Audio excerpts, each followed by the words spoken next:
Na mabwana waalikwa wote, ninawasalimu tena kwa jina la Jamhuri ya Muungano wa Tanzania.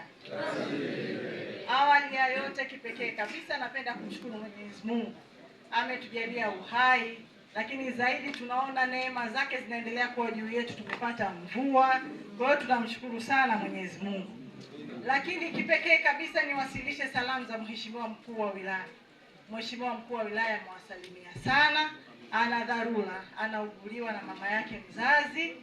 Alipokea mwaliko na akaniambia utakapokwenda huko wafikishie salamu, na kwamba alitamani sana kuwa nanyi katika mkutano wa leo, lakini kwa bahati mbaya imeshindikana. Mmehudhuria mkutano kwa wingi, lakini nini kikubwa kwenye kuhudhuria mkutano huu? Ni kusikiliza na kuondoka? La hasha. Ni kwamba mmeshiriki katika kufanya maamuzi makubwa ya chama chenu cha ushirika. Lakini si hivyo tu, mmesaidia kushiriki kuweka mikakati bora na muhimu katika chama chenu cha ushirika. Manake nimewaona si kwamba mmekuja mnasinzia, hapana, mlikuwa active mno. Niwapongeze sana na mjipigie makofi.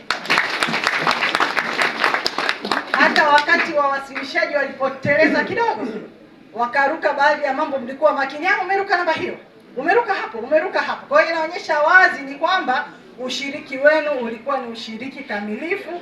Hongereni sana. Niwapongeze sana kwa hilo, lakini katika hili pia niwapongeze na wataalamu.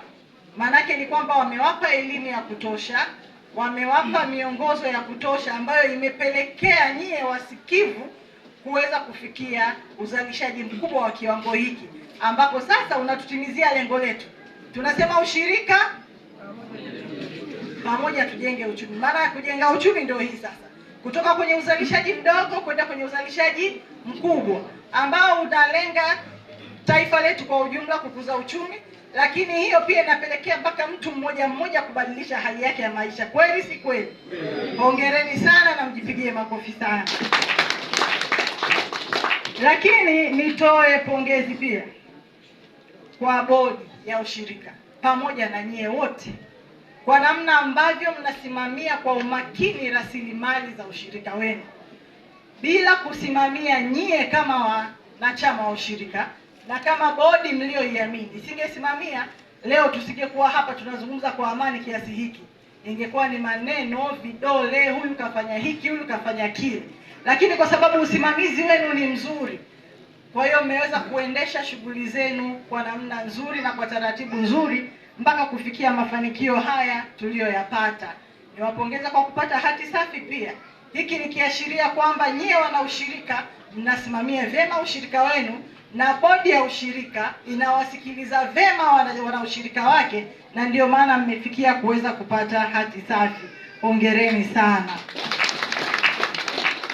Kwa wanaojua ushirika, ushirika una historia ndefu, lakini ushirika una manufaa yake makubwa. Chama kizuri kama hiki chenye mafanikio makubwa kama hivi, wanachama wake ni waelewa.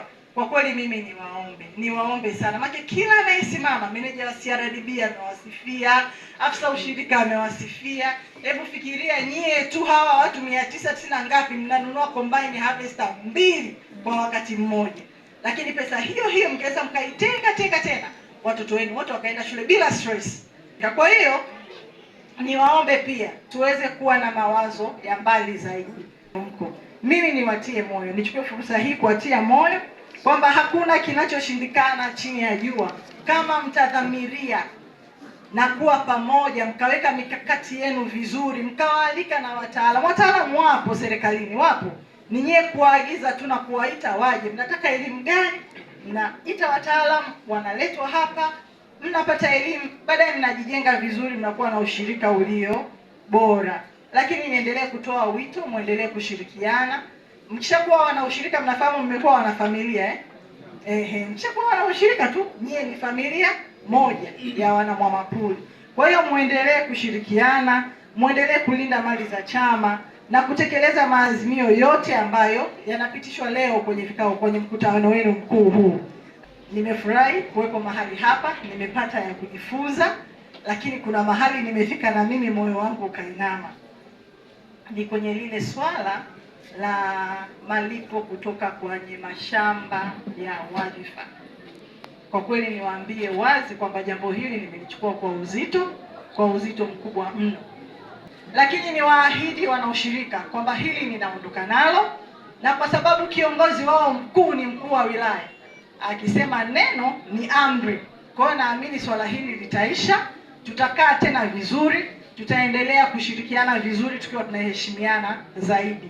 Niwaahidi kabisa ifikapo tarehe 30 jambo hili litakuwa limerekebishwa.